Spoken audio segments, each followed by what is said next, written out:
وایسا دست یه آب به دستم بزنم.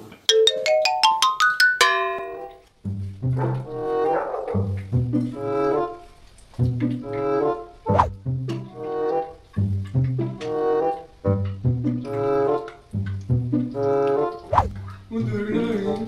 خب اون داره میگیره. الان یه چیزی میخوام بهت بگم. ترور شخصیتمون کنی؟ ترور شخصیت که هیچی. شعور و منطقت رو میخوام بریزم. چرا؟ بچه‌ها مثلا نمیفهمم نیما چی میگه. میخوای اونو یه چیزی بگم بهت؟ چی میگی بگی؟ بچه‌ها یه نیم ساعتی هست هی داره بهش دست میزنه. آشغال فر خاموشه؟ من چطور روشن نکردی؟ بعد گذاشته رو مگه نگفتی کسی خاموش نکنه؟ گذاشته رو 260. خود آشغالش گفت خاموش نکنید. نکردم. منم خاموش. چی میگی؟ اینها رو این استارتشو باید میزدی نزدی. ای